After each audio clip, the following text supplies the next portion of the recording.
lagi di jalan, teman-teman. Oke. Ya, aku lagi di luar. Oke. Ya, nggak apa-apa. Jadi Ya. gini, Silakan, yang Der. pertama, kemarin kan Bang Edis ada diskusi dengan, dengar ya suaraku ya? Dengar. Oke, dengar ya? Dengar. Kemarin kan Bang Edis ada diskusi dengan RK masalah Yesus Yesus punya Tuhan. Tentang disi Yesus punya Tuhan. Ya, nah kalau masalah Yesus punya Tuhan itu kita juga bisa menerima itu karena ada penjelasannya untuk itu sesuai dengan apa yang dijelaskan oleh Bang Edis gitu. Cuma kemarin itu ada pertanyaan Bang RK dalam pertanyaannya tentang subordinasi. Jadi subordinasi itu tingkatan hierarki di dalam Allah Tritunggal itu. Nah, Bang Edis mengatakan bahwa Yesus lebih rendah daripada Bapa. Oke, Yesus lebih rendah daripada Bapa. Nah, sekarang kita mau konfirmasi. Makanya aku tadi WA Bang Edis, cuma Bang Edis belum balas. Tadi aku tanya, Bang Edis, maksud Bang Edis mengatakan Yesus lebih rendah daripada Bapa itu dalam apanya? Dalam hakikatnya sebagai Allah kah atau dalam inkarnasinya? Nah, sekarang kita mau tanya ke Bang Edis. Apa yang Bang Edis maksudkan bahwa Yesus lebih rendah daripada Bapa itu dalam hakikatnya sebagai Allah sebelum inkarnasi atau setelah inkarnasi? Baik. Kalau misalnya ada orang yang bisa memutarkan video itu kembali, mungkin Elia bisa memutarkan itu kembali karena saya tidak pernah mengatakan ada live demikian. YouTube-nya kan itu Bang? Ada. Saya mengatakan bahwa Bapa lebih besar daripada Yesus karena Yesus yang bilang begitu. Lalu perkataan itu dikatakan saya sesat. Katanya saya saksi Yehova karena saya mengatakan bahwa Bapa lebih besar daripada Yesus. Enggak, saya secara pribadi pun menentang orang yang mengatakan Bang Edis itu saksi Yehova karena Bang Edis masih mendeklar bahwa Yesus adalah Tuhan. Selama Bang Edis masih mengatakan Yesus adalah Tuhan, itu bukan saksi Yehova. Cuma yang jadi masalah di kita ini adalah ketika Bang Edis mengatakan Yesus lebih rendah daripada Bapa, ini kesempatan Bang Edis untuk klarifikasi kepada kita atas argumen itu yang Oke, coba di mana? Di mana saya mengatakan bahwa Yesus lebih rendah daripada Bapa di surga? Lah kan Bang Edis katakan tapi walaupun tidak setara dengan Bapa. Oh iya, oke. Apakah Oke. Yesus mengatakan bahwa Bapa lebih besar daripada dirinya? Betul. Apakah itu membuktikan bahwa itu setara? Ya, makanya yang mau kita tanyakan Bang Edis, kan di dalam pelajaran teologi kan, atau dalam pendapat bapak-bapak gereja lah, para muridnya Rasul. Nah, di dalam Allah itu, memang di dalam Ibrani 2 ya, ayat 9 dikatakan, ketika dia menjadi manusia, dia dibuat lebih rendah daripada malaikat-malaikat. Yang artinya Bang Edis, Yesus ini memang dibuat lebih rendah dalam inkarnasinya. Tetapi sebelum dia berinkarnasi, dia tidak pernah lebih rendah daripada Bapa. Nah, sekarang yang kita mau tanya ke Bang Edis. Bang Edis mengatakan Yesus lebih rendah daripada Bapa ini ketika inkarnasi atau hati-hati itu tuh. Yesus lebih rendah daripada Bapa itu ketika dia berinkarnasi atau sebelum dia datang ke dunia berinkarnasi. Nah, itu yang mau kita tahu. Jadi Bang Edis mengatakan bahwa Yesus lebih rendah dari Bapa atau Bapa lebih besar daripada aku. Itu Bang Edis maksudkan ketika berinkarnasi atau sebelum, atau itu juga berlaku ketika Yesus belum berinkarnasi. Oke, pada waktu itu pembicaraan belum tahap ke sana memang. Tetapi Nah, kalau saya itu dia Bang Edis yang mau kita tanya. Tetapi kalau saya ditanya mengenai hal tersebut, tentu saja ketika kita berbicara tentang Yesus, maka kita berbicara tentang firman yang datang menjadi manusia. Pasti itu kita berbicara tentang pasca inkarnasi. Berarti Yesus ini, Bang Edis mengatakan Yesus lebih rendah dari Bapa itu ketika inkarnasinya. Karena kita tidak mengenal Yesus sebelum, karena tidak ada nama Yesus sebelum inkarnasi. Karena nama itu ada setelah inkarnasi. Oke, saya terima. Oke. Nah, sebelum Yesus ini menjadi manusia, firman Allah sebelum dia menjadi manusia sesuai Yohanes 1 ayat 1, pada mulanya adalah firman itu bersama-sama dengan Allah, firman itu adalah Allah. Apakah firman itu lebih rendah daripada Bapa? Tidak ada pernyataan firman itu lebih rendah daripada Bapa. Kita bukan membahas firman, kita membahas mengenai Yesus Tuhan kita. Oke, berarti Bang Edis mengatakan bahwa Yesus yang lebih rendah daripada Bapa ini ketika inkarnasinya, bukan ketika dia sebagai firman Allah di hakikat Allah Sang Bapa. Ya tentu dong. Oke, kalau itu bagus, kita bagus. Kalau begitu saya setuju. Lalu yang kedua Bang Edis, tadi malam itu kan RK itu membawa arah pembicaraan ini kepada Tritunggal. Iya, tapi bahwa Yesus, Bang RK mengatakan tentang definisi Allah. Jadi ketika RK itu mengatakan bahwa, hati-hati tuh, ketika RK mengatakan bahwa Yesus itu juga disebut Tuhan, oleh Sang Bapa dan Yesus itu juga disebut Allah oleh Sang Bapa. Menurut Bang RK, apakah pengakuan Yesus adalah Tuhan dan apakah Bapa ketika menyebut Yesus Tuhan dan Allah itu adalah sama dengan Yesus mengatakan, sama posisinya dengan Yesus mengatakan Bapa adalah Allah dan Tuhannya? Kalau di dalam Injil nih, sepanjang saya membacanya, saya belum pernah ketemu ada Bapa di surga memanggil Yesus Tuhan. Tapi kalau Allah ada. Oke. Di dalam Ibrani 1 ayat 8 dan ayat 10 Bang Edis, Bapa menyebut Yesus itu sebagai Allah. Tentang anak, ya Allah. Tentang anak tahtamu, ya Allah. Lalu ayat ke-10, Sang Bapa ini juga menyebut Yesus Tuhan. Tapi begini, ketika kita mengatakan Yesus di ayat ke-10, Bapa, coba sebentar, ya, saya konfirmasi coba. dulu sebentar ya. Coba baca dulu. Ibrani 1 ayat yang ke-10. Oke. Dari ayat 8, 9 ini Ibrani, buka Alkitab aja. Ibrani 1 ayat 8 sampai 10. Ibrani pasal yang 1. Pasal yang berapa? Pasal 1 Bang. Ibrani 1. Udah nggak? Ibrani 1 pasal yang ke-8. Ayat yang ke-8. Ayat 8 sampai 10 ya. Ayat 8 sampai 10 saya bacakan ya. 1 8 sampai 10. Sorry Ya. teman-temannya agak lemot ya, sabar. Oke. Coba Bang Edis baca deh pelan-pelan. 8 sampai 10. Tetapi tentang anak ia berkata, tahtamu ya Allah tetap untuk seterusnya dan selamanya, dan tongkat kerajaanmu adalah tongkat kebenaran. Engkau mencintai keadilan dan membenci kefasikan. Sebab itu Allahmu telah mengurapi engkau dengan minyak sebagai tanda kesukaan melebihi teman-teman sekutumu. Dan pada mulanya ya Tuhan, engkau telah meletakkan dasar bumi dan langit adalah buatan tanganmu. Oke? Oke, lalu ayat 10 Bang. Dan pada mulanya ya Tuhan, engkau telah meletakkan dasar bumi, langit adalah buatan tanganmu. Yes, berarti Sang Bapa ini menyebut Yesus juga sebagai Tuhan, Bukan, toh? di sini bukan Sang Bapa menyebut Yesus sebagai Tuhan. Dan pada mulanya ya Tuhan. Nah, itu kan tentang anak. Bapa berkata. Oke, baik ya, saya mulai dari sini ya. Engkau mencintai keadilan dan mencintai kefasikan. Sebab itu Allahmu telah mengurapi engkau. Ya. Yang berbicara di sini siapa? Ini adalah Bapa. Sebab itu Allahmu. Karena memang bagi Yesus Sang Bapa itu adalah Allahnya Yesus. Betul. Karena bagi Yesus Bapa itu adalah Allah. Makanya dia mengatakan Allahku, Allahmu, Bapaku, dan Bapamu. Itu benar. Jadi Bapa itu mengkonfirmasi kebenaran bahwa Yesus menyebut dia sebagai Allah. Gitu. Oke. Itu benar. Jadi ketika di situ, sebenarnya itu sudah saya bahas dengan RK semalam ya. Sebenarnya ketika di situ Bapa di surga mengatakan tahtamu ya Allah, Allah di situ definisinya itu maksudnya sebagai hakim atau sebagai pemerintah yang memegang kendali, memegang sebuah kekuasaan. Ini dia Bang Edis. Ketika dia disebut sebagai Allah itu Bang Edis pahami sebagai hakikat atau sebagai apa? Jadi ketika dia disebut Bapa itu adalah Allah. Nah, ini memang kita harus kembali kepada iman gereja Bang Edis. Di dalam pengakuan iman. Jadi gini, yang saya sayangkan itu yang harus ketika Bang Edis mengatakan kita tidak boleh dengan dogma yang ruwet, lalu kemudian kita harus mengedepankan Injil yang sederhana. Saya tidak bilang kita tidak boleh. Saya tidak mengatakan begitu. Yang saya katakan, ketika kita memberitakan dogma yang ruwet, yang terjadi di belakang itu malah menjadi dalam pengalaman saya ya, malah menyulitkan begitu. Iya. Nah, tapi sebelum ke situ dulu nih, sebelum kita ke situ. Saya akan mengutipkan misalnya di dalam Mazmur pasal yang keberapa kemarin ya. Kalau teman-teman ingat pasal 86 ya. Ntar ya, saya baca. Sidang ilahi. Ya, misalnya nih. Ya. Mazmur pasal yang ke-86.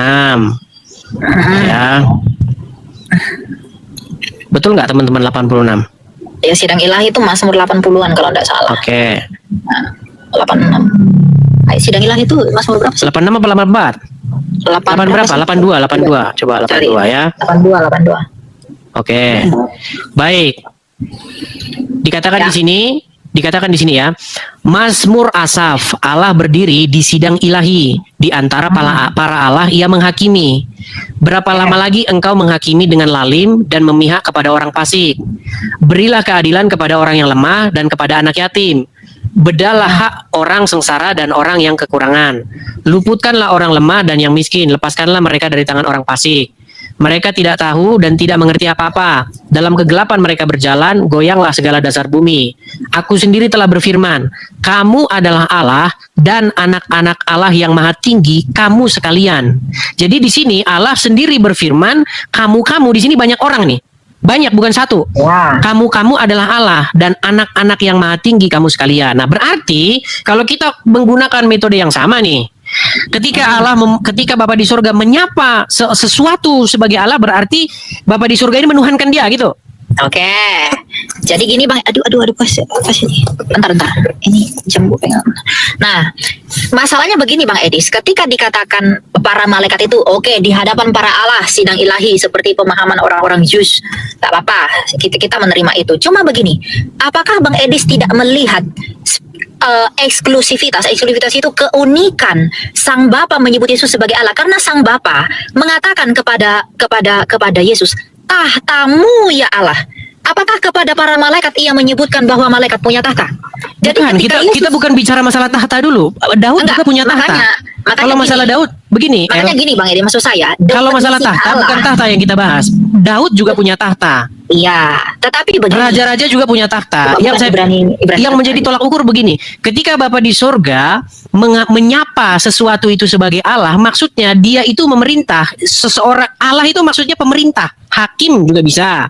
Artinya orang yang memegang satu pemerintahan atau satu kendali. berarti posisi Yesus sebagai Allah itu sama dengan malaikat sebagai Allah juga.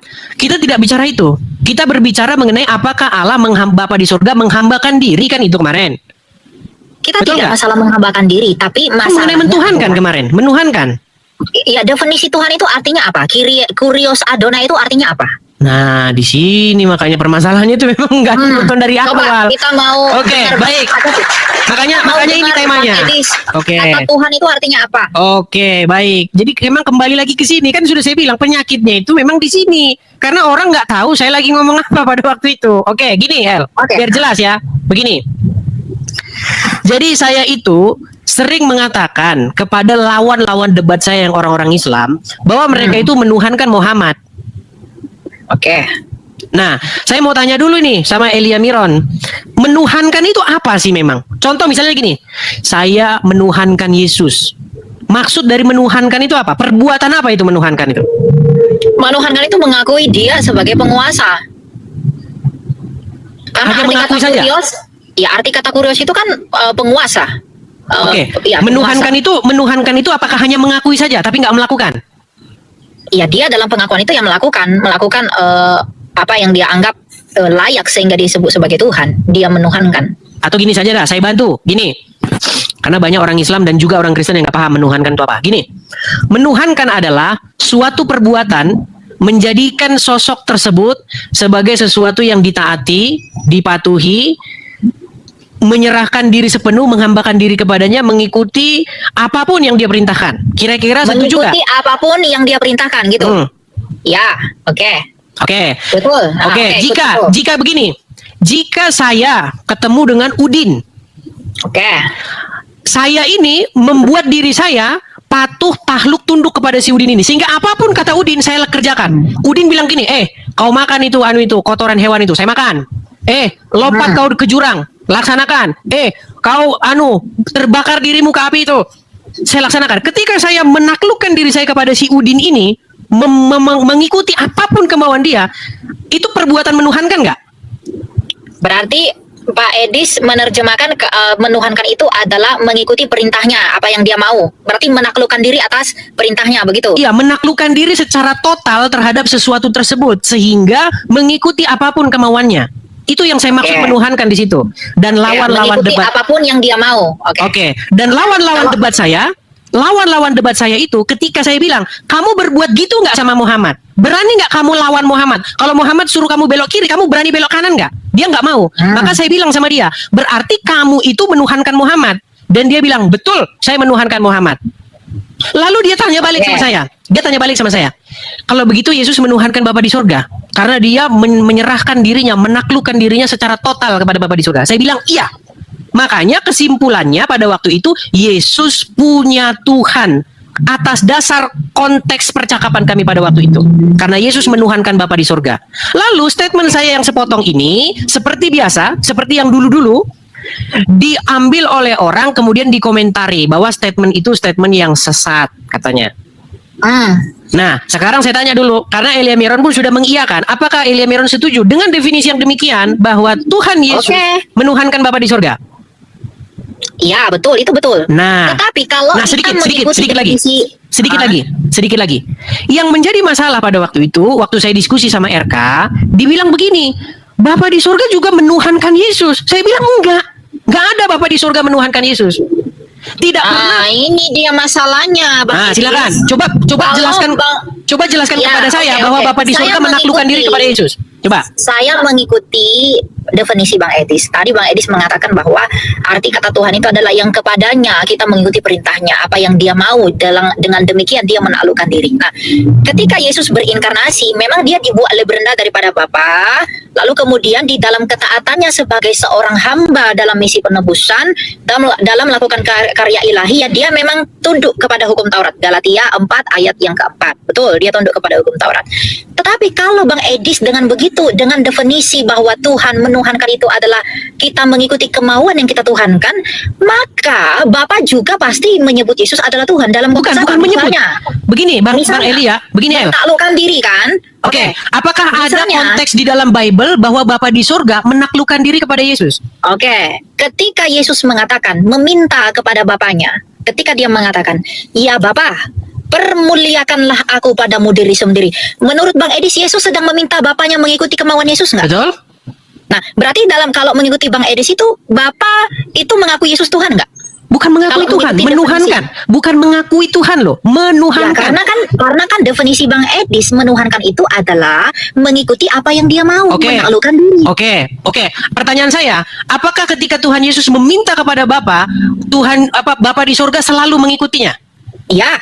Oke. Ketika di Taman Getsemani, apa yang Tuhan Yesus minta kepada Bapa di sorga? Apa yang dia minta? Ya Bapak sekiranya calon yang berlalu daripadaku, tapi bukan kehendakku tapi kehendakmu. Betul. Oke. Berarti Bapa di sorga mengikuti kehendak Yesus atau Tuhan Yesus yang mengikuti kehendak Bapa di sorga? Ya, Tuhan Yesus dalam sebagai hamba dia mengikuti kehendak Bapa. Tapi apakah dengan demikian Yesus punya kehendak untuk tidak mengikuti kehendak Bapa? Soalnya Bang Edis, Yesus mau mati itu bukan hanya kehendak Bapa. Yohanes 10 ayat 17 Yesus mengatakan, "Aku menyerahkan nyawaku." Bukan, jangan ke situ dulu. Jangan ke situ dulu. Karena ini masalah kehendak. Maksud saya begini. Kita sudah sepakat bahwasanya kalau kita baca Bible, Yesus, Tuhan kita, menaklukkan dirinya kepada Bapa di sorga. Mengikuti atau taat tunduk penuh. Mengikuti apapun yang Bapa mau. Betul? Ya, Yesus ya. Sekarang sebaliknya. Adakah kita baca di dalam Injil bahwa Bapa di sorga mengikuti segala kemauan Tuhan Yesus? Ya iya, gimana dia tidak mengikuti firman-Nya sendiri Bang Edis? Ya pasti dia harus mengikuti. Makanya Yesus mengatakan, apa yang kumiliki adalah milik Bapakku dan apa milik Bapakku adalah milikku. Berarti di sini perbedaan kita El. Berarti perbedaan kita di sini El. Kalau saya baca Injil lebih dari 40 kali saya baca sampai selesai, saya tidak mendapati Bapa di sorga menaklukkan diri kepada anak. Yang saya dapati anak yang menaklukkan diri kepada Bapa di sorga. Iya, saya setuju. Gini loh Bang Edis, saya nggak membantah ketika Bang Edis mengatakan Yesus menaklukkan diri kepada Bapa. Itu betul, karena dalam misi inkarnasi Yesus memang harus menjadi sama dengan kita, mengambil bagian seperti kita yang hina ini. Bukan berarti Yesus hina ya, tapi dia dibuat seperti kita agar dengan jalan demikian kita beroleh keselamatan. Saya setuju itu. Tetapi kemudian pernyataan Bang Edis yang mengatakan bahwa Bapa tidak menuhankan Yesus dengan definisi Bang Edis tadi, itu rentan disalahpahami oleh orang-orang bahwa di dalam Allah Tritunggal itu ada hierarki. Padahal sederhananya, mungkin nggak di dalam Allah itu ada monarki. Masa firman Allah lebih rendah daripada Saya Bapa? tidak pernah mengatakan begitu. Nampaknya ada strawman argumen ini kadang-kadang. Bukan, maksudnya gini. Kadang-kadang orang menyerang saya, bukan menyerang statement yang saya ucapkan, tapi statement hayalan yang dia bayangkan sendiri. Begini. Enggak, maksudnya itu konsekuensi. Tapi ini fokus saya ke sini, El. Apakah kamu setuju bahwa Bapa di sorga menaklukkan dirinya kepada Yesus? Ya ketika dia menjadi manusia ya dia tidak melakukan itu. Tapi ketika dia dalam keilahiannya dia nggak ada yang menaklukkan diri, dia setara. Bukan itu loh pertanyaan saya, El. Pertanyaan saya begini, Tuhan Yesus ketika datang ke dunia, pernah nggak Bapa di sorga itu menaklukkan diri kepada Bapa di sorga menaklukkan diri kepada Yesus? Menaklukkan diri dalam artian dia mengikuti kemauan Yesus. Iya, dia mengikuti kemauan Yesus. Karena Berarti definisi Bang Edis tadi adalah menaklukkan itu adalah mengikuti apa yang dia mau. Iya, apa yang Yesus minta itu diberikan oleh Bapaknya, betul. Apa yang salah dengan itu? Tapi apa kata Tuhan Yesus, bukan kehendakku yang terjadi tetapi Iya, kehendakmu. tapi kehendak Yesus itu apa? Kata-kata itu menjadi kunci bahwasanya Tuhan Yesuslah yang menaklukkan diri kepada Bapa di surga.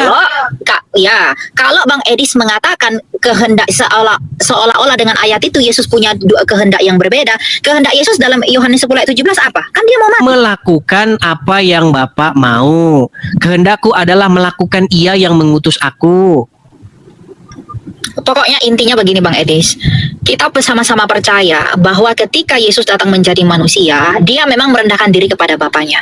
Tentunya kita tidak berbicara mengenai Tuhan Yesus sebelum datang sebagai manusia. Karena masalah dari awalnya ini yang membuat saya dan teman-teman yang lain juga tidak sepakat dengan pandangan Bang Edis itu adalah masalah subordinasi yang ada di dalam diri Allah ini. Karena kemarin yang kita soroti itu adalah ketika RK membawa relasi Allah Tritunggal di dalam hakikatnya sebagai Allah. Nah, Bang Edis mengatakan, iya saya mengakui ada subordinasi. Nah, itu yang membuat kita itu tidak sepakat bahwa di dalam diri Allah Tritunggal itu nggak ada lebih rendah dari kecil. Itu nggak ada. Nah, kemudian narasi-narasi Oke, saya mau anu dulu nih. Karena begini, ini kembali lagi ke metode Injil sederhana dan Injil plus dogma ya. Karena di sini Elia ingin menambahkan Injil yang sederhana itu dengan Injil yang ada dogma-dogmanya. Begini, saya mau tanya dulu nih, El. Sebenarnya saya itu ketika saya memberitakan sesuatu, saya sangat jarang sekali. Coba teman-teman bisa nggak teman-teman mengkutip satu video saya ketika saya berdiskusi dengan orang Muslim, saya bawa Tritunggal. Hampir saya tidak pernah membahas Tritunggal ketika saya karena diskusi dengan orang Muslim. Kalau Bang Edis mau bahas Yesus ya harus bahas Tritunggal dong. Karena kan Yesus itu adalah firman dari Allah itu. Baik. Harus dong. Oke, kalau bahas Yesus harus bahas Tritunggal. Kalau saya katakan kita nggak bisa lepas dari situ. Baik. Karena itu dasar iman kita, pengakuan iman. Baik. Saya mau tanya dulu nih sama Elia Miron. Orang yang pertama merumuskan atau menggagas Tritunggal itu siapa? Bapak gereja di abad pertama Theophilus itu sudah mengatakan Tritunggal, Hagia Triados. Lalu kemudian di abad ketiga ada Tertullianus, lalu kemudian berikutnya banyak deh di pengakuan iman Nikea, Tritunggal juga sudah dinyatakan dalam pengakuan iman. Jadi Tritunggal itu iman gereja. Oke. Kita contohlah salah satu bapak gereja yang mencetuskan ide Tritunggal itu, namanya Tertullian. Sebelum Tertullian itu yang paling awal aja Bang, Theophilus. Itu aja yang paling awal. Oke, Theophilus. Tetapi kan tidak berkembang begitu ya? Bukan tidak berkembang, ya di ide dari hayat nafas Tritunggal itu sudah direfleksikan oleh para bapak gereja ini. Oke, baik. Tuh. Lalu kemudian dilanjutkan oleh Tertullianus, betul? Lalu ada Tertullianus dan lain sebagainya. Oke, betul tidak Tertullian yang menggagas ide Tritunggal itu? Karena setahu saya yang menggagas pertama itu ya Tertullian. Bukan. Oke, masalah itu nanti kita bahas lagi. Intinya Tertullian itu dialah yang menggagas mengenai perumusan atau konsep Tritunggal itu. Betul nggak? Tertullian itu sendiri akhirnya meninggalkan gagasannya itu? Iya, betul. Nah, bagaimana di sini Elia Miron memaksa orang harus memberitakan Yesus plus Tritunggal, sementara Tertullian yang menggagas Tritunggal sendiri itu malah meninggalkannya? Bukan. Nah, ini Bang Edi salah. Bukan Tertullianus yang menggagas Tritunggal, tetapi itu memang iman gereja sejak awal. Kenapa Theophilus tidak meninggalkan Tritunggal dengan istilah Hagia Triadanya? Kenapa Athanasius tidak meninggalkan Tritunggal dalam melawan bidat Arius yang menegaskan keilahian Yesus? Saya mau belajar nih. Sekarang saya mau belajar nih. Nah, sekarang. Mengapa Yohanes Chrysostomus tidak meninggalkan Tritunggal? Jadi jangan ini yang menjadi falasinya. Hanya karena Tertullianus meninggalkan Tritunggal, padahal Tritunggal itu bukan ide murni dari Tertullianus. Dia hanya meneruskan apa yang disampaikan oleh Bapak Gereja awal, cuma dia salah mengkonsep dan memahaminya. Lalu kemudian kita mengatakan bahwa bagaimana mungkin Tritunggal itu harus kita bahas dalam penjelasan tentang Yesus. Padahal memang Tritunggal itu yang nafas dari seluruh Alkitab. Bang Edis. Oke, baik. Kalau itu kan itu namanya pendapat pribadi El. Begini, kita harus bedakan apa yang tertulis. Bapak gereja, Bang Edis. Ini saya katakan ya. Bapak gereja itu sampai martir menumpahkan darahnya demi mempertahankan iman loh. Kalau kita nggak menghormati mereka, lalu Bang Edis mengatakan, "Loh, itu kan cuma pendapat." Lalu apakah darah mereka yang tertumpah itu hanya menjadi sebuah kesia-siaan tanpa arti bagi kita? Baik, sebelum ke situ nanti akan saya tanggapi itu ya. Mati loh mereka loh. Oke, nanti akan saya tanggapi itu ya masalah itu. Sekarang begini dulu. Nggak boleh gitu. Pelan-pelan ya, pelan-pelan. ketika misalnya Tertullianus dia yang setuju dengan, bahkan dia merumuskan itu konsep-konsep Tritunggal itu, ya, hipostasis union itu yang mengungkapin itu adalah Tertullianus. Nah, Hipostasis union. ya, hipostasis union. Nah, betul nggak Tertullianus yang mengungkapkan atau yang membuat gagasan rumus-rumusan itu akhirnya meninggalkannya? Iya, betul. Oke, ketika dia meninggalkan gagasannya itu, kira-kira menurutmu yang terjadi kepada diri dia apa? Ya, saya nggak tahu, Tuhan jadi hakim antar kita kan, tapi di anatema kan. Anatema itu artinya kamu salah, kamu salah, inilah yang benar, tapi biarlah Allah yang menjadi hakim di antara kita. Nah, di sini kan keputusan Roh Kudus gini Bang Edis. Cuma kan keputusan Roh Kudus dalam Konsili 325 kan mengembalikan Tritunggal kan? Oke, Dalam jadi pesan saya begini. Oke, intinya pesan saya begini. Jadi kalau orang memberitakan Injil, memberitakan Yesus sebagai Sang Mesias, supaya orang hidup sesuai dengan apa yang diteladankan oleh Tuhan Yesus, kira-kira kalau Injilnya hanya sampai tahap itu saja, nggak ada embel-embel Tertullianus, hipostasis union, enggak, itu bukan Injil. Itu namanya bukan Injil. Sekarang gini Bang Edi, saya tanya. Ketika Yesus datang ke dunia ini untuk menggenapi apa sih? Untuk menggenapi janji Allah di perjanjian lama itu kan? Tentang Sang Mesias. Allah mengatakan aku dalam Yesaya, aku sendirilah yang akan datang menyelamatkan kamu. Jadi kalau kita mengatakan, kamu harus percaya Yesus adalah Tuhan. You harus percaya Yesus juru selamat punya. You juga harus percaya Dia yang menyelamatkan kita. Lalu orang bertanya, Yesus nih sopo? Sehingga Dia menyelamatkan kita. Kalau dijawab Mesias begitu gimana? Apakah sesat? Ya, memang Yesus adalah Mesias. Tapi mengapa Dia disebut Mesias? Misalnya dia nggak ngerti itu, dia nggak ngerti hipostasis union, dia nggak ngerti Tritunggal. Misal sebentar begini, dia hanya tahu. Oke, misalnya nggak dijelasin. Kita itu mengajar Bang Edis, bukan menutupi mereka dari yang benar. Tugas itu ngajar mereka, bukan menghindarkan mereka dari yang benar itu. Nggak boleh. Oke, jadi menurutmu nih, kita harus memberitakan Injil yang ada Tritunggalnya. Harus itu. Kalau nggak ada Tritunggalnya berarti sesat. Ya kalau nggak ada Tritunggalnya, itu bukan Injil yang lengkap. Oke, baiklah. Berarti Injil kalau nggak ada Tritunggalnya, kalau cuman Injil yang ada sekarang di tangan kita ini tidak ditambah-tambahi Trinitas berarti sesat gitu ya? Iya, bukan sesat, tapi itu nggak lengkap. Karena gini Bang Edis, ketika kita menginjili Yesus adalah juru selamat, firman Allah yang jadi manusia. Ya ketika dia katakan firman itu telah menjadi, Rasul Yohanes ketika mengatakan firman itu telah menjadi manusia, karena begitu besar kasih Allah sehingga kita beroleh hidup kekal. Ya mau nggak mau, kan ini keselamatan ini kan sebab dari inkarnasi itu. Ya mau nggak mau kita harus keselamatan ini kan akibat dari inkarnasi itu. Mau nggak mau kita harus bertanya sebabnya apa. Makanya saya katakan gini, Bang Edis itu jangan menghindari hal-hal yang sulit, tapi justru kita harus sama-sama mau belajar bagaimana cara kita menyederhanakan yang sulit ini. Oke, coba saya mau belajar mengajar dengan sabar kepada orang-orang yang belum mengerti ini. Oke, saya mau belajar nih kalau gitu. Oke, berarti saya mau belajar nih metode-metode yang kalian pelajari. Boleh, baik. Saya belajar ya malam hari ini ya teman-teman ya. Saya mau belajar. Boleh. Oke, baik. Jadi menurut para teman-teman yang Injil plus Tritunggal, yang saya katakan harus ada dogma-dogma yang menurut saya ini dalam pandangan saya ini ruwet ya. Berarti harus memberitakan. Lanjut. Ya teman-teman ya. Berarti harus memberitakan Yesus plus Tritunggal ya. Yes, harus itu, Pak Jim. Oke, pertanyaan saya, Tritunggal itu apa? Kebagaimanaan Allah yang esa, Allah yang satu itu. Tri itu apa? Tri itu 3. Yang 3 apa? Yang 3 hipostasisnya atau realitanya, keadaannya, realita konkret, keberadaan. Keberadaannya yang 3. Yes, Bapa, firmannya dan rohnya seperti kita, tubuh, firman dan roh ada 3 tapi satu manusia. Gitu. Oke, berarti Tritunggal begitu ya? Yes, tunggal itu hakikatnya Bang. Jadi kalau tri itu realitanya, hakikatnya tunggal. Seperti aku ada 3, aku hanya ada satu manusia, tapi ada 3 realita. Ada tubuhku, ada firmanku atau pikiranku, ada rohku. Tapi meskipun ada tubuhku, ada firmanku, ada roh. Nah, kita tunggu teman-teman. Dia masih agak macet.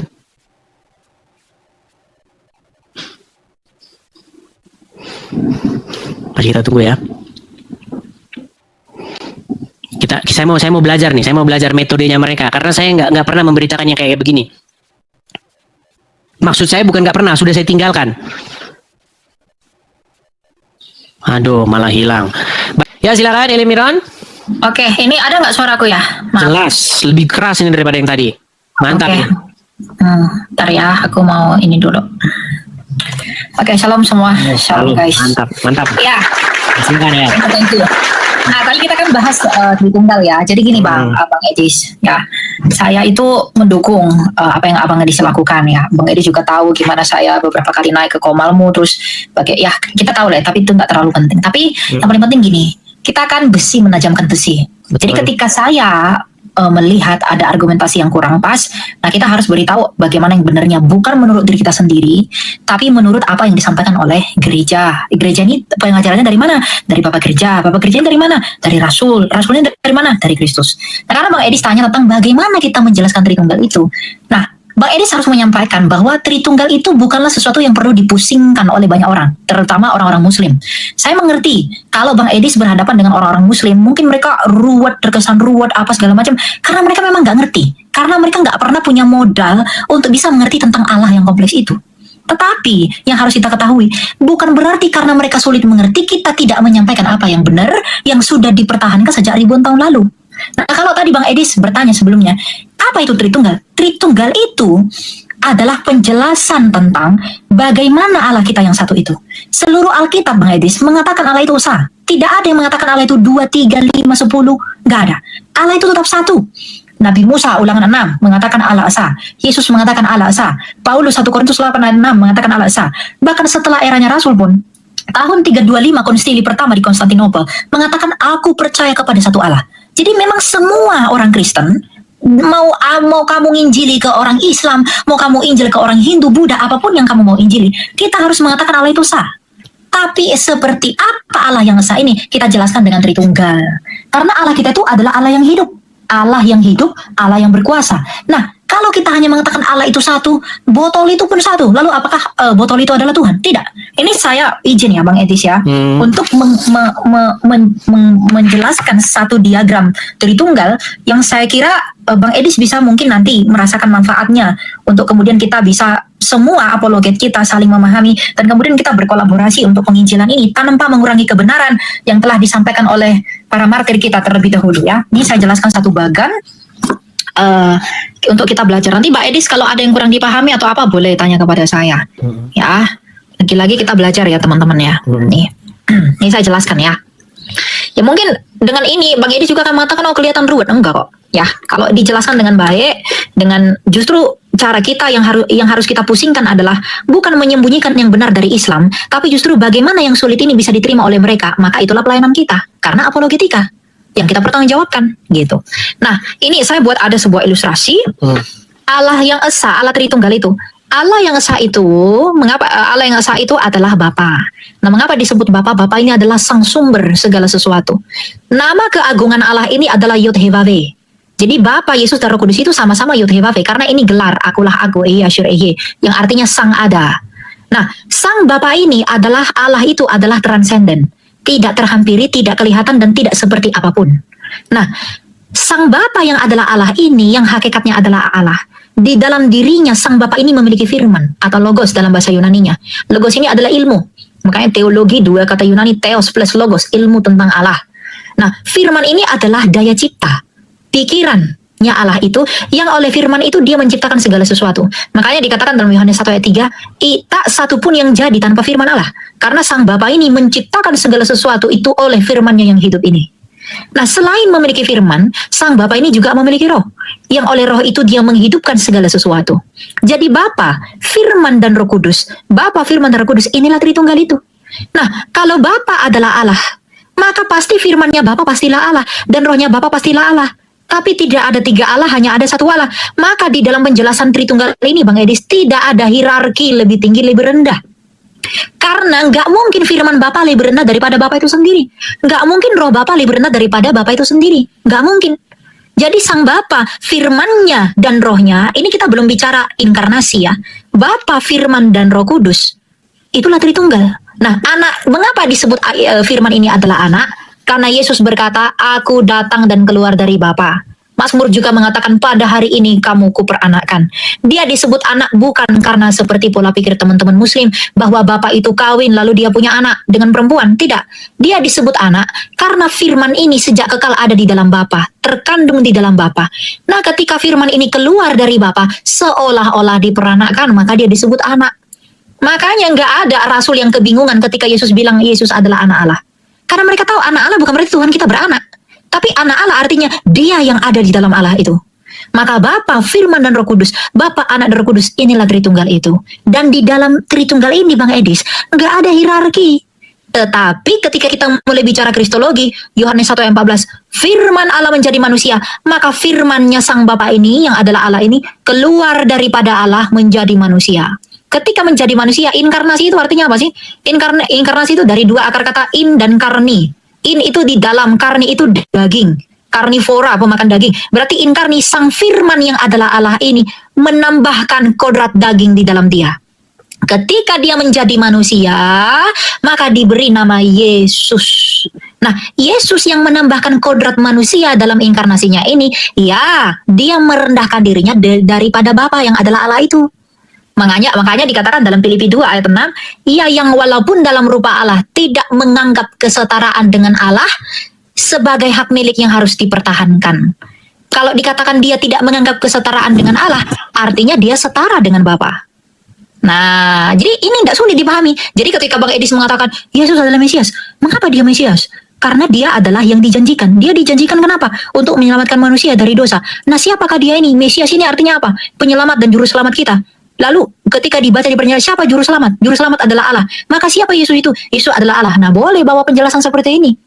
Saya kira Bang Edis ini tidak akan membingungkan mereka kalau kita jelaskan dengan sabar. Gitu, baik. Ya. Kalau misalnya nih, saya tidak memberitakan yang itu tadi tuh, yang Tritunggal itu tadi. Saya hanya memberitakan begini, bahwasanya Tuhan semesta alam, Sang Pencipta langit dan bumi, ingin menyelamatkan manusia dengan perantaraan firman yang diutusnya menjadi manusia, yaitu Yesus, Sang Mesias, Kristus. Nah, baiklah kita setiap manusia menundukkan dan menaklukkan diri kepada Dia. Menundukkan dan menaklukkan diri kepada Sang Kristus itu, Sang Mesias itu, supaya kita mendapatkan hidup, karena Dia adalah jalan dan kebenaran dan hidup. Nah, kemudian supaya kita hidup seturut dan sekehendak dengan Dia. Artinya kita harus hidup seperti Dia, menjadi seperti Kristus.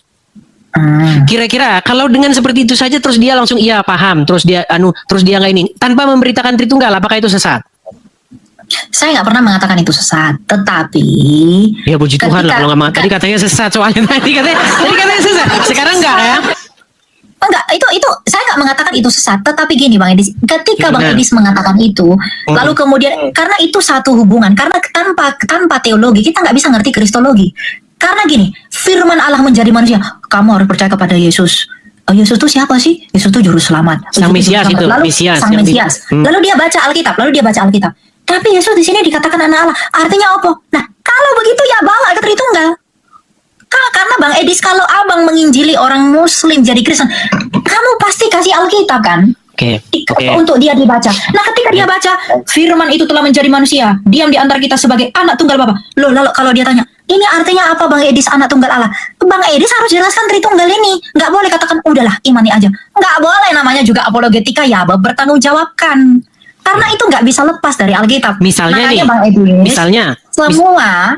sebentar saya lanjutin. Semua yang kita terima pada hari ini, perumusan iman, keselamatan dalam Yesus, kemudian juga Tritunggal dan lain sebagainya, itu semua sebenarnya dari sini, dari Alkitab ini. Bukan dari yang lain. Baik, misal nih, ada orang nih, taruhlah namanya Muhammad begitu ya, Muhammad itu orang Muslim gitu.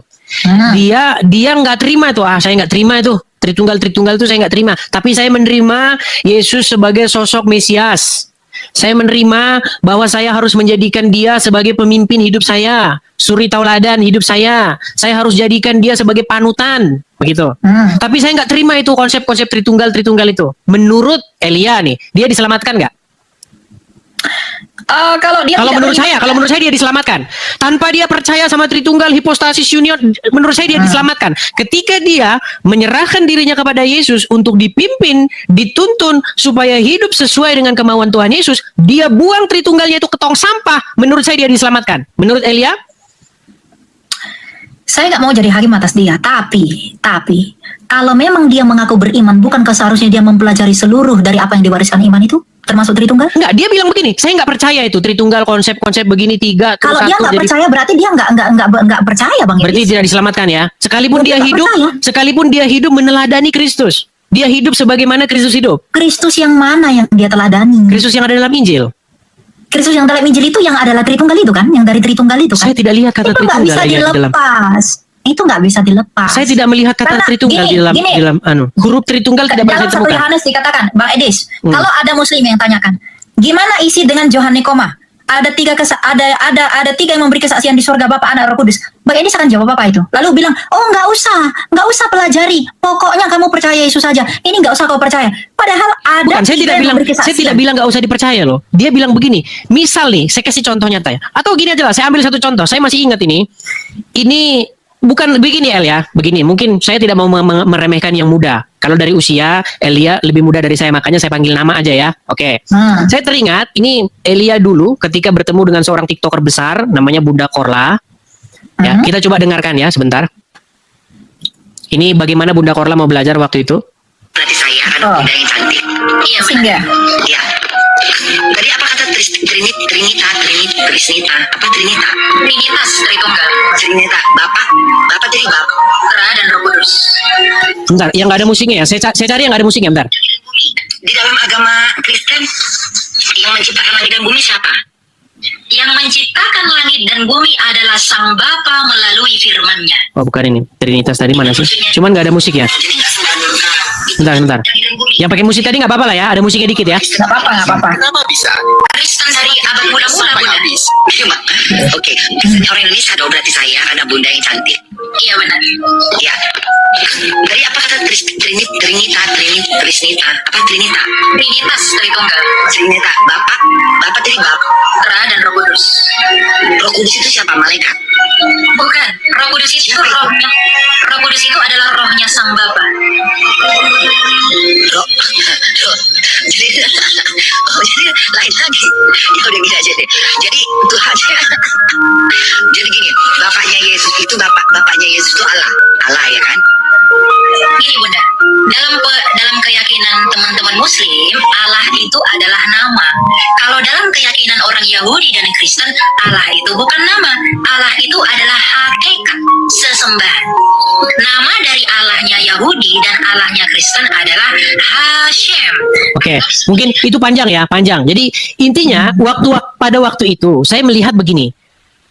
Rumusan Trinitas atau rumusan Tritunggal yang saya sendiri tidak menolaknya, saya tidak menolak itu sering malah membuat orang yang kita maksudkan itu malah pening sendiri ya, karena memang seperti yang Elia katakan bahwa memang kebanyakan memang karena ya mohon maaf karena IQ-nya jongkok, karena kepalanya memang sering dibenturin ke ubin kan.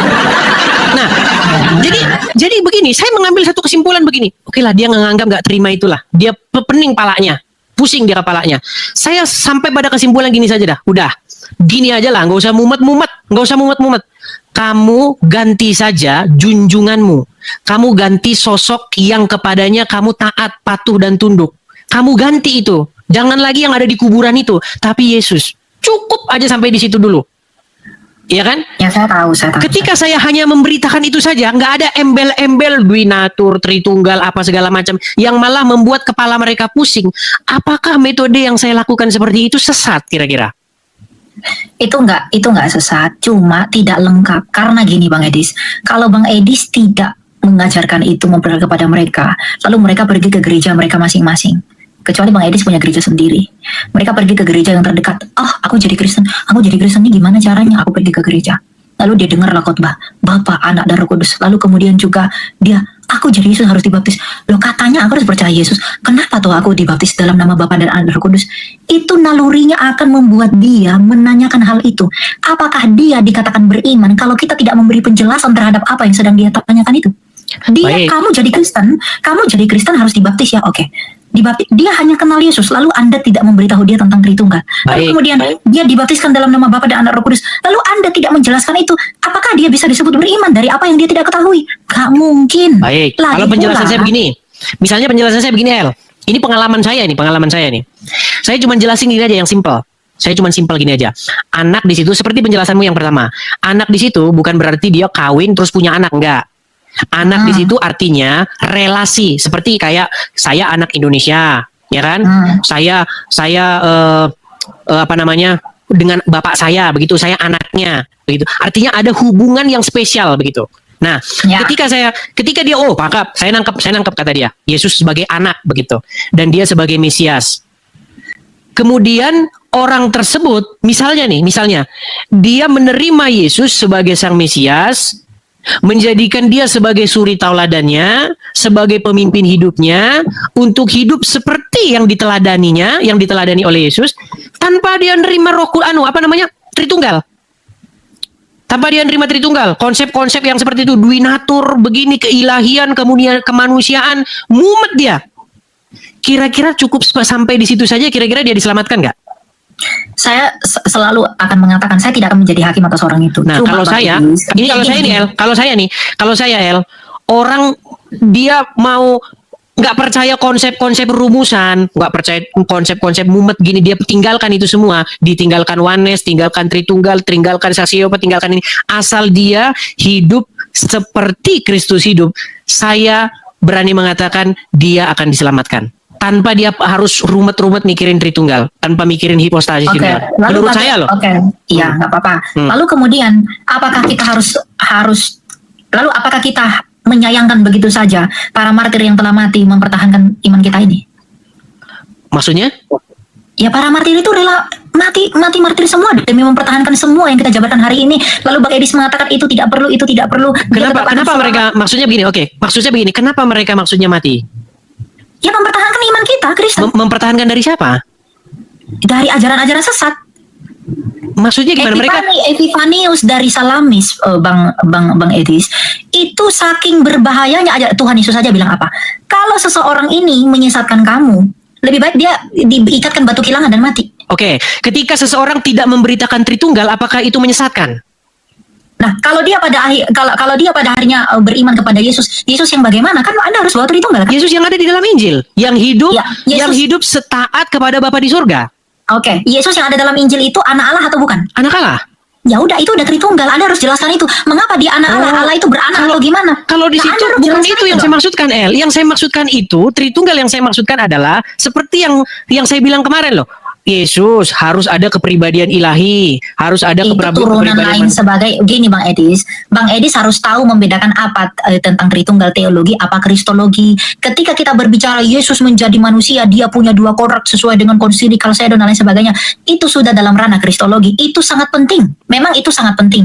Tetapi akarnya kita harus tahu dulu, yaitu apa Tritunggal. Kalau kita nggak ngerti Tritunggal, Bang Edis, Alkitab ini kita nggak akan paham. Kenapa? Alkitab ini syarat dengan Bapakku, Bapamu, akulah dia, anak Allah. Dia rohnya telah mengasihi begini-begini. Kalau orang membaca itu lalu tidak diberi penjelasan Tritunggal terlebih dahulu, mereka tidak mengerti. Bagaimana mereka bisa memahami Bapakku, Bapamu, ya Allahku, Allahmu. Lalu kemudian roh Allah begini, lalu Bapa menyebut Yesus sebagai Allah. Kalau mereka tidak diberitahu dulu bahwa ini semua alasannya untuk bisa ngerti, kamu harus ngerti Tritunggal. Oke, kalau misalnya dia nggak ngerti itu, kalau dia fokus mata dia hanya tertuju bagaimana dia hidup seperti ya, tetap Tuhan yang akan menjadi hakimnya dia. Tuhan yang jadi hakimnya dia, bukan kita. Oh, kalau seperti itu jawabannya saya lega. Cuman tadi saya dengar omonganmu, kalau tidak percaya Trinitas, Tritunggal katanya masuk neraka. Itu tadi. Saya nggak mengatakan nggak percaya Tritunggal masuk neraka. Di mana? Coba kamu tunjukin. Kamu tadi ketika No. Kamu relay videomu ini di mana saya mengatakan tidak percaya Tritunggal ke neraka. Saya hanya mengatakan kalau kamu tidak menjelaskan Tritunggal dalam penginjilanmu, kalau Bang Edis mengatakan seperti justru itu yang akan menyandung imannya dia. Karena tanpa Tritunggal, justru kalau saya kasih tahu Tritunggal dia malah mumet gimana? Ya, masalah dia mumet atau tidak mumet itu tanggung jawab kita yang menginjili mereka. Kalau misalnya dia tidak saya bebani, misalnya dia tidak saya bebani dengan Tritunggal gimana? Saya tidak membebani dengan Tritunggal. Saya hanya bilang gini. Kita membohongi mereka, kita nggak jujur. Kalau menurut saya enggak loh. Kalau saya bilang boleh begini. Gitu, kenapa? Gini. Ya, mungkin di situ bedanya kita, El. Kalau saya begini, El. Begini kalau sedikit. Bentar. Kalau Rasul Petrus mengatakan kita harus mempertanggungjawabkan iman. Tritunggal itu masuk nggak dalam iman kita? Masuk. Kalau itu masuk dalam iman kita, maka kita harus secara jujur, Bang, poin kita itu bukan kita itu dianggap benar bukan karena seberapa banyak orang yang kita jadikan jadi Kristen, Oke, bukan. baik. Karena jumlah itu bukan orientasi. Yang menjadi orientasi kita adalah iman mereka benar atau tidak. Baik. Tuhan tidak peduli tentang jumlah. Baik, El. Yesus Kristus aja, para murid aja banyak yang mundur, dia malah nantang Petrus. Oke. Kamu nggak mau pergi juga? Baik, Kan El. nggak begitu. Oke, baik. Ini kesimpulan ya, biar kita nggak ini ya. Teman-teman jangan menganggap ini sesuatu yang nilainya itu negatif, tapi ambil ini sebagai sesuatu yang positif. Kalian sendiri akan mengambil kesimpulannya. Gini El, ini permisalan aja nih, permisalan. Ada sidang orang masuk surga. Misal, nih, ini kita Saya nggak bisa berpendapat itu haknya Allah, Bang Edi. Saya nggak mau ngambil bukan haknya gini, maksud saya begini. Menurutmu El, menurutmu yang difokuskan kalau ada seleksi orang masuk surga, menurutmu adalah apakah dia berpaham Tritunggal, berpaham Oneness, berpaham Saksi Yehova, berpaham Katolik, berpaham Protestan, berpaham ini Ortodoks dan lain sebagainya, atau apakah engkau sudah serupa dengan gambaran dari Tuhan kita yaitu Yesus? Menurutmu El, menurutmu yang menjadi titik fokus kekristenan itu mana El? Jadi keduanya, ketika Abang Edis mempertanyakan, apakah kamu udah menjadi serupa dengan gambaran Yesus? Loh, Yesus itu gambaran Allah yang tak kelihatan, itu Tritunggal itu. Oke, baiklah ya. Artinya teman-teman mengambil satu kesimpulan Iya kan? masing-masing ya. Tapi kalau yang saya tangkap begini, El. Gitu dong. Ya, Harus maksud, gitu. ya, maksud saya begini. Yang saya tangkap itu, El, banyak orang membebani orang dengan hal-hal kosmik yang sebenarnya orang tersebut tidak memahami dengan betul-betul jelas. Artinya begini, contoh ya, bapak-bapak gereja seperti Tertullianus. Tertullianus yang merumuskan hipostasis union, kemudian dia konsepkan pribadi pertama, pribadi kedua, pribadi ketiga. Dia saja itu meninggalkan ajarannya dia sendiri. Lalu bagaimana kita harus maksa orang supaya dia harus punya paham seperti itu? Makanya yang saya bilang begini. Tritunggal Sedikit El, biar saya lanjutin lagi, nanti bisa tanggapi. Gini, menurut saya ya El ya, kita ini nggak tahu dengan hal-hal yang kosmik. Bagaimana Tuhan Yesus sebelum turun ke dunia, dia ada sebelum inkarnasi, lalu bagaimana dia naik ke surga lagi. Kita nggak ngerti itu. Yang ditugaskan kepada kita itu adalah, wahai murid-muridku, anak-anakku yang kukasihi, apakah sudah hidup sesuai dengan teladan Kristus? Apakah kita ini sudah mirip seperti Yesus? Atau malah kita ini mirip sama itu, tetangga sebelah itu yang di kuburan sana itu? Kan ini pesan ini yang saya sampaikan gitu loh. Kamu mirip siapa? Mau mirip Mahmudin apa mau mirip Yesus? Kalau kamu mau mirip Mahmudin, ya kamu seperti itu jadinya. Tapi kalau kamu mirip dengan Tuhan Yesus, hidup taat, tunduk, setia kepada Bapa di surga, maka kamu akan diselamatkan. Nggak peduli kamu nggak ngerti Trinitas kayak, nggak ngerti Oneness kayak, nggak ngerti. Menurut saya itu nggak masalah, El. Itu pesan itu yang saya sampaikan. Cuman sekarang banyak orang harus memaksakan. Kamu harus paham nih, hipostasis union. Oh, kamu harus paham dunatur nih. Menurut saya orang nggak ngakuin itu, saya masalah. Saya mengapresiasi usaha Bang Edis, keprihatinanmu untuk kemudian menginjili orang. Saya mengapresiasi itu. Karena bagaimanapun mungkin, saya nggak tahu mungkin secara kuantitas bagaimana, mungkin banyak orang yang dari seberang jadi Kristen, itu betul. Saya nggak tahu kebenarannya bagaimana ya, tapi faktanya ada gitu. Karena beberapa kali saya pelayanan ke luar daerah, saya menemukan orang yang akhirnya tersadarkan bahwa ajaran mereka salah karena dari Bang Edis gitu. Cuma begini, ketika dia memutuskan menjadi seorang Kristen, dia harus gini. Kalau saya bilang kita kata harus itu saya nggak setuju. Kalau dia harus saya nggak setuju. Ya, makanya dengar dulu. Ketika dia mengatakan dirinya adalah seorang Kristen, dia beriman kepada Tuhan. Bukankah imannya dia itu seharusnya iman yang timbul dari cinta dia kepada Tuhan? Bukankah itu sebenarnya yang membuat dia harus mencari terus kerajaan Tuhan? Padahal Yesus berkata, carilah dahulu kerajaan Allah dan kebenarannya, maka semuanya ditambahkan kepadamu. Kita harus mencari kebenarannya. Kebenaran apa yang diajarkan Yesus ini. Ketika Yesus mengatakan, aku dan Bapakku adalah satu. Aku adalah anak Allah. Ketika dia mengatakan, di luar aku engkau tak bisa berbuat apa-apa. Akulah pokok anggur yang benar. Ketika teman-teman dari luar Kristen melihat ayat ini, maka seharusnya iman yang benar tidak membuat mereka tersandung dengan ini. Tapi justru iman mereka yang benar, justru membuat mereka mau belajar. Ini artinya apa ya, dan lain sebagainya. Dan kita sebagai pengajar, apologet, saya nggak mengatakan saya pengajar dalam otoritas apapun. Saya hanya orang yang berusaha mempertanggungjawabkan iman. Karena saya tidak pernah mewakili gereja apapun, saya tidak pernah dapat otoritas dari siapapun. Maka Bang Edis, di dalam iman mereka ini yang ingin terus belajar ini, maka kita sebagai orang dalam tanda kutip pengajar atau apologet, justru kita harus memberi penjelasan kepada mereka. Oh begini, bukan menghindarkan mereka dari apa yang terlihat sulit. Lalu kita mengatakan, aduh, dia nggak mungkin nyampe ke situ, udah aku nggak jelasin. Itu bukan begitu sikap kita. Sikap kita adalah kita menjelaskan kepada mereka karena apa yang mereka imani itu, menuntun mereka kepada kepenuhan dari iman itu. Itu tugas Bang Edis, itu tugas saya, itu tugas kita semua. Memberitahu mereka, mempertanggungjawabkan. Petrus mengatakan apa? Berilah pertanggungjawaban tentang pengharapan yang ada padamu. Pengharapanku ya dari Allahku, Allahku yang Tritunggal itu.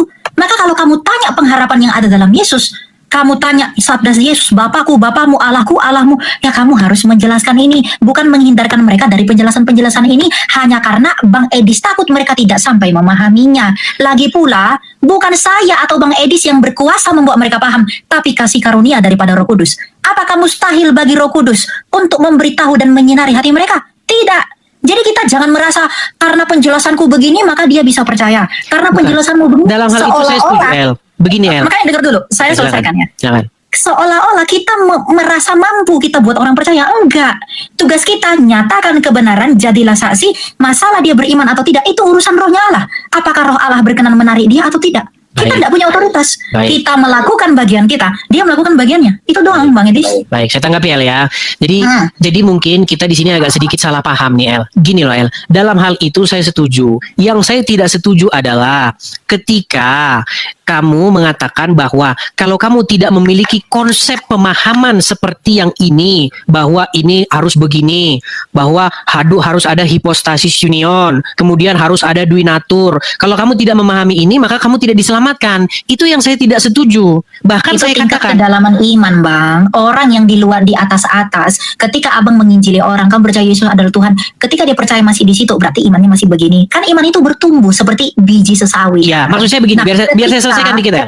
Gini Bang, ketika dia udah jadi Kristen berkembang, ya Tritunggal itu harus dijelaskan, jangan dihindari. Saya Itu tidak, iman yang saya tidak bertumbuh. mengatakan itu, El. Yang saya katakan adalah ketika seseorang memaksakan bahwa dia harus menganut paham Tritunggal, dia Nah, harus dong.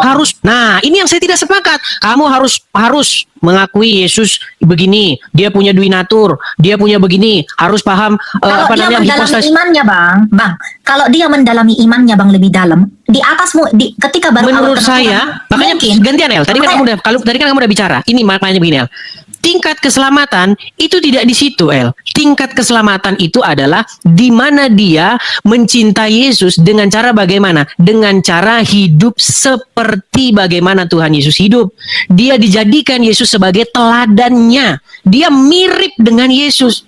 Bukan dogma-dogma yang seperti itu. Bahkan saya katakan, bahkan jika dia membuang segala dogma-dogma duinatur, kemudian Tritunggal, kemudian itu ke tong sampah, asal dia hidup seturut dengan gambar Tuhan Yesus, dia hidup mengikuti apa yang menurut saya dia akan tetap diselamatkan.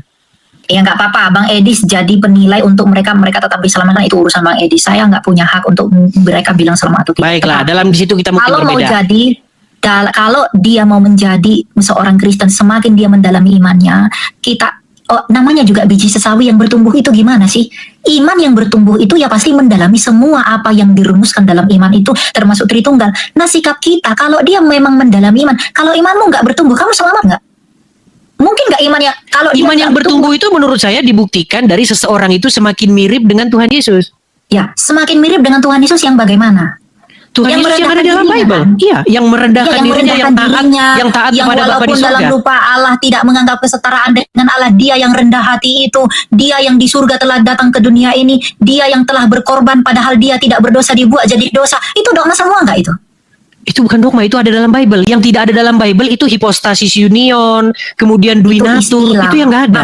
Istilah Tritunggal pun nggak ada dalam Alkitab. Iya, makanya Cuma saya bilang kalau nggak ada, nafasnya kenapa itu kita ada. harus maksakan itu? Orang harus berpaham demikian. Kan itu istilah yang menjembatani apa yang ada dalam Alkitab itu. Para bapak-bapak gereja mengatasi kebingungan orang atas apa yang ada dalam Alkitab ini, yaitu dengan memberikan istilah-istilah itu, agar melalui istilah itu kita mengerti apa makna dari apa yang disampaikan Alkitab ini. Kita harus fair lah dengan itu. Itu Oke, hanya kita kasih contoh. istilah-istilah. Kalau begitu kita kasih contoh-contoh, El. Karena kan banyak begitu sekte ya dalam kekristenan ya. Justru malah saya ini ingin menghilangkan segala sekte. Ya. Sekarang begini, kita kasih Nggak contoh. boleh gitulah. Memang Kita kasih itu contoh. otoritas Tuhan itu. Iya, makanya maksud saya begini El. Misal nih, ada seseorang berpaham ONS. Kita sama-sama sepakat bahwa memang paham mereka itu memang udah nggak waras lah. Udah nggak waras. Saya sepakat itu. Begini, orang berpaham ONS karena Yesus berdoa kepada dirinya sendiri. Orang pahamnya seperti itu tuh. Tetapi dia begitu mengasihi Yesus. Dia begitu mengasihi Yesus. Dia hidup ingin seperti Yesus hidup. Yesus tidak makan babi, dia nggak makan babi. Yesus memelihara hari Sabat, dia memelihara hari Sabat. Yesus misalnya melaksanakan hukum-hukum Taurat, dia melaksanakan hukum-hukum Taurat. Misal itu, tapi dia berpaham honest, dia berpikir bahwa Yesus berdoa kepada dirinya sendiri. Menurut saya, pemahaman saya, dia akan tetap diselamatkan. Nggak apa-apa kalau Bang Edis mau Ini jadi menurut hakim saya. buat mereka, nggak apa-apa. Bahkan Nggak apa-apa. bahkan yang kalian klaim katanya saksi Yehova lah, begini dan lain sebagainya, menganggap Yesus lebih rendah daripada Bapa, menganggap Bapa lebih besar daripada Yesus. Asal dia hidup segambar dengan Yesus, menurut saya dia akan diselamatkan. Nggak peduli dia mau berpandangan seperti apa. Karena hal-hal seperti itu memang di luar ini kita, bukan di luar kesanggupan kita kok sebenarnya. Kita nggak memahami hal-hal bagaimana Yesus sebelum inkarnasi. Tapi kan itu udah hal-hal yang dikatakan kosmik. dalam Alkitab. Kan udah dikasih tahu dalam Alkitab. Justru kita yang nggak mengerti hal kosmik itu bisa mengerti sejauh apa yang Allah wahyukan, nggak lebih dari situ kok. Itu doang. Nah, apa yang diwahyukan dalam kitab ini ya kita kasih tahu. Kita nggak bilang, kita nggak sedang bahas Allah di surga itu bangkunya seperti apa ya, dia bertata di sana seperti apa bentukannya. Kita nggak bahas itu, Bang. Tapi sejauh apa yang dikatakan Alkitab, baptislah mereka dalam nama Bapa dan Anak dan Roh Kudus. Itu dikatakan Alkitab. Maka kita menjelaskan sebagai orang yang mengaku percaya kepada Dia dan sebagai orang yang merasa terbebani untuk mengajak orang kepada Yesus, harus kita pertanggungjawabkan. Ini artinya apa? Bukan menghindarkan mereka dari penjelasan itu. Nah, ketika mereka meminta pertanggungjawaban atas hal ini, maka mereka bisa mengerti atau tidak mengerti. Kalau mereka belum mengerti, ya nggak apa-apa, belajar lagi. Bedakan belum mengerti dan tidak mau mengerti. Nah, ini di sini oke. Sekarang kita harus sampai kesimpulan ya. Belum mengerti itu kan versimu, El. Begitu, versimu. Nah, saya pun juga punya versi seperti itu. Misalnya nih kepada Mikana. Saya mengatakan bahwa versinya dia belum paham itu kalau Yesus itu bukan Bapa. Tapi versinya Mikana lain. Oh, Edis belum paham itu kalau Bapa itu adalah Yesus itu adalah Bapa itu adalah Yesus sendiri. Kita punya versi masing-masing nih. Tetapi yang saya maksudkan itu bukan di situ. Yang saya maksudkan ini begini. Inti daripada kekristenan adalah bahwasanya supaya setiap orang menundukkan diri takluk kepada Yesus, menjadikan Yesus sebagai Tuhan atau Tuhannya. Sehingga orang tersebut harus serupa dan segambar dengan Dia. Menurut saya di situ inti kekristenan. Oke, kalau jangan serupa dan segambar dengan rupanya Mahmudin. Cuman begitu. Itu pesan saya kepada mereka. Kalau itu menurut Bang Edis, biar jadi Tuhan yang atas hakim Bang Edis. Tetapi apa yang kita sampaikan ini gini, saya tidak menambahkan apapun dari yang saya jelaskan selain daripada apa yang kita pelajari dari apa yang disampaikan oleh para rasul dan Bapak Gereja. Itu aja. Saya percaya saya nggak lebih tahu tentang Yesus daripada Yesus dan murid-muridnya dan murid-muridnya. Saya nggak lebih paham siapa Yesus itu lebih daripada Yohanes, Polikarpus, Ignatius dan lain sebagainya. Saya nggak lebih tahu tentang dia yang hidup 2000 tahun lalu, yang hidup 2000 tahun sekarang daripada murid-muridnya Yesus yang hidup bersama dengan Yesus. Makanya Yohanes mengatakan, firman hidup yang kami dengar, yang kami raba dan kami ini dan lain sebagainya, itulah yang kami beritakan kepada engkau agar sukacitamu menjadi penuh. Maka apa yang dituliskan Rasul ini kepada murid-muridnya, termasuk pengajaran Tritunggal, termasuk pengajaran hipostasi dan lain sebagainya, itulah yang kita teruskan hari ini. Masalah Bang Edis mereka nggak mengerti ini lain sebagainya, itu hikmat kita. Hikmat kita bagaimana? Hikmat kita bukan meniadakan kebenaran ini, tetapi menolong mereka untuk mengerti hal ini. Itu yang perlu kita, modal itu yang perlu ada pada kita. Jadi ibaratnya begini, kita tahu nih suatu dalam peperangan ya, karena kita berapologi dalam peperangan. Kita tahu musuh kita ini besar, kecil atau gimana. Ketika dia musuh kita ini adalah orang yang kecil, maka kita lihat kita hanya menggunakan senjata ini. Ketika dia besar, kita harus gunakan senjata yang seperti ini. Begitu juga dalam penginjilan. Kalau kita lihat dia kira-kira sulit mengerti tentang Tritunggal, nggak apa-apa, maklumi aja dulu. Nanti kemudian ketika dia sudah menjadi Kristen, kita jelasin. Atau mungkin ada orang berpolemik tentang Tritunggal. Jangan katakan Tritunggal itu nggak ada, Tritunggal itu ketong sampah, nggak boleh. Tapi justru kamu yang nggak tahu Tritunggal.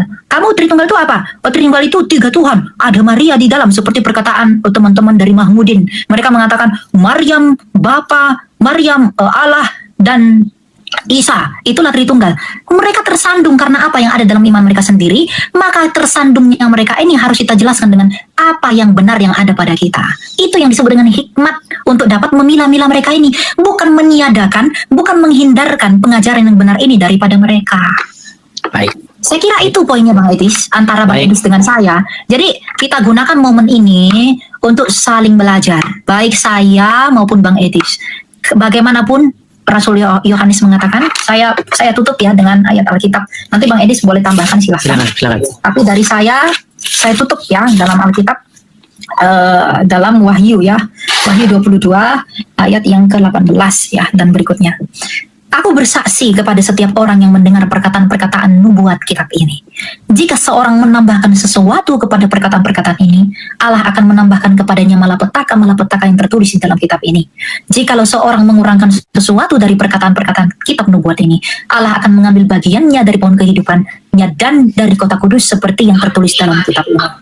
Ia yang bersaksi tentang semuanya ini berfirman, ya, aku datang segera, amin, datanglah Tuhan Yesus, anugerah Tuhan Yesus menyertai kamu sekalian. Yang artinya adalah, kita nggak boleh mengurangi atau menambahkan apa yang sudah diajarkan kepada kita.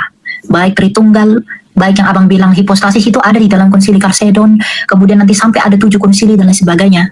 Itu semua yang kita terima itu harus kita keep yang benar, lalu kemudian kita bagikan. Tapi untuk membagikannya kepada orang lain, kita perlu tahu, oke, kapasitasmu masih segini, maka jelaskan dia dulu tentang Yesus Tuhan. Tapi kalau kemudian dia udah ngerti di situ, berkembang lagi, kita kasih tahu dia tentang Tritunggal. Di Tritunggal udah mengerti lagi. Nah, kalau dia udah ngerti Tritunggal, saya yakin orang yang ngerti Tritunggal pasti ngerti dengan kitab suci. Orang yang Bang Edis tahu nggak? Orang Mahmudin itu, mengapa mereka nggak ngerti Alkitab? Karena mereka nggak ngerti Tritunggal. Mereka ini Bapak, kok ini Bapak, Tuhan Bapak, ini kok Tuhan Anak, Tuhanmu berapa? Karena apa? Karena mereka nggak ngerti Tritunggal, sehingga mereka membaca Alkitab dalam perspektif membaca kitab suci mereka, bukan membaca Alkitab dengan perspektif dan kerangka dari iman yang sudah dirumuskan. Karena jadi mereka baca kitab ini bingung. Oh, ini kok Bapak, ini Tuhan Bapak, Tuhan Anak, ini Roh Kudus. Mana ini? Kok aku bingung, kok aku nggak ngerti? Kenapa mereka nggak ngerti? Karena dasar modal utama mereka untuk mengerti tidak mereka ketahui. Nah, ketika kita mengajarkan Tritunggal ini kepada mereka, nah, kamu udah ngerti nggak? Kamu ngerti? Oke, baca Alkitab. Kamu kebingungan nggak? Nggak akan kebingungan. Saya yakin itu. Jadi Bang Edis dan saya, kita terus belajar untuk mengajarkan hal yang benar tanpa mengurangi, tanpa menambahkan. Sama-sama Ya. El. Oke, penutup dari saya juga ya. Ya. Dalam saya lanjutin yang tadi, yang ayat yang kamu kutip juga itu kan, barang siapa yang menambahi maka akan ditambahkan kepadanya malapetaka dan lain sebagainya, barang siapa yang mengurangi maka akan dikurangi, dan seterusnya dan seterusnya. Nah, kalau saya bilang ini dalam sudut pandang saya ya, Bible yang kita beritakan biarlah yang demikian itu adanya, tanpa harus kita tambah-tambahi hal-hal yang membuat rumit. Karena apa? Karena di lapangan yang saya lihat, ketika seseorang itu dimasukkan dengan dogma-dogma yang seperti itu tadi, yang ada orang-orang itu malah pening. Maksud saya begini, bukan saya katakan bahwa yang ditambah-tambahkan itu tidak sesuai dengan Bible. Saya tidak mengatakan demikian. Yang saya tentang adalah jika seseorang memaksakan bahwa itu adalah bagian yang wajib. Makanya tadi kan saya tanya, apakah ketika kita memberitakan Injil itu wajib memberitakan Tritunggal, dogma Tritunggal? Kalau menurut Elia tadi wajib. Sementara kalau saya, kalau tingkat pemahamannya sampai ya bagus-bagus saja. Tapi kalau pemahamannya nggak sampai, masa harus diwajib-wajibkan? Cukuplah dia mengimani Yesus sebagai Sang Mesias, sebagai Kristus, sebagai Anak Allah yang tunggal. Makanya seperti yang dikutip dalam Injil Yohanes, oleh karena begitu besar kasih Allah akan dunia ini sehingga ia telah mengaruniakan anaknya yang tunggal, supaya setiap orang yang percaya kepadanya tidak binasa, melainkan beroleh hidup yang kekal. Jadi cukup saja sampai di situ. Bang, saya nggak mengimani Tritunggal lah. Oh ya nggak apa-apa.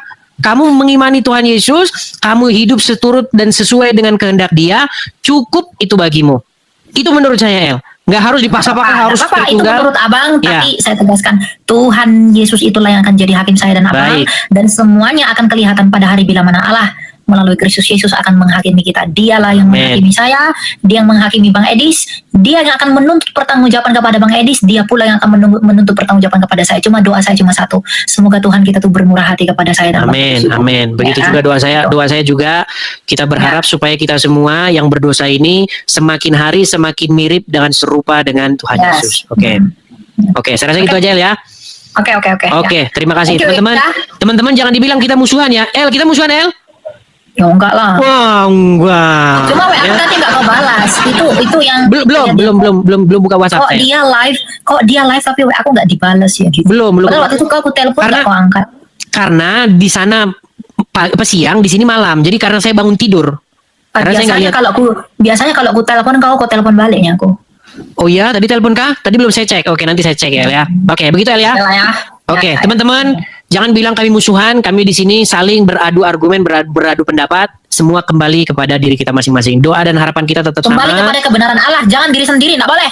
Bukan. Kepada Allah, kebenaran. Kesimpulannya diambil kepada diri mereka gitu. Diri mereka yang mengambil kesimpulan gitu kan, sesuai dengan kebenaran seperti itu. Karena kebenaran nanti mereka kan saling mengklaim sendiri. Intinya kita punya satu harapan yang sama, El, bahwasanya supaya semua manusia menundukkan diri kepada Tuhan Yesus, menjadikan Yesus sebagai tuannya, sehingga dia karakternya mirip dengan karakter Yesus, tidak mirip dengan karakternya Mahmudin. Oke, saya rasa itu saja, El, ya. Tuhan berkati ya Bang ya. Sama-sama, El. Oke, shalom. Selamat malam. Ya. Salam ya. Oke. Ya, shalom Bapak Ibu Saudara yang dikasihi Tuhan Yesus Kristus. Kita telah menyaksikan video diskusi yang sangat luar biasa dari Saudara Elia Myron dan Saudara Edis TV. Tema yang dibahas sangat mendalam, teman-teman, ya. Terkait pernyataan Edis TV bahwa Yesus punya Tuhan dan Yesus lebih rendah dari Bapa di surga. Kita semua telah menyaksikan diskusi yang begitu panjang dengan penjelasan yang begitu detail dari kedua pihak, baik dari Saudara Elia maupun penjelasan dan jawaban yang cermat dari Edis TV. Tentu kita sebagai penonton bisa menilai dan mengambil kesimpulan, ya, dari debat atau diskusi yang penuh makna ini, ya. Menurut pribadi saya, ya, intinya adalah kita harus percaya sungguh-sungguh kepada Yesus Kristus. Kita ikuti apa yang diajarkan Yesus Kristus. Dan untuk pengajaran Yesus yang Alkitabiah yang mungkin belum kita pahami sebagai umat awam, jangan putus asa. Mari kita teruslah berdoa, belajar, karena Tuhan pasti akan memberikan kita hikmat sehingga kita bisa mengerti, ya. Dan kepada Bang Edis TV dan Saudara Elia Myron, ya, kalian berdua sangatlah keren, ya. Sangat keren dalam debat ini. Kalian telah menjelaskan dan memberikan yang terbaik, meskipun masih ada sedikit perbedaan pendapat di antara kalian berdua, ya. Semoga lewat debat ini kita semua sebagai umat Kristen menjadi lebih paham akan kekristenan kita dan tidak terjebak dalam kebingungan, baik pengikut Edis TV maupun pengikut Elia Myron. Semoga kalian berdua selalu sehat dan terus memberitakan kebenaran Injil kepada banyak orang. Teruslah menjadi berkat bagi banyak orang. Oh ya, satu lagi teman-teman.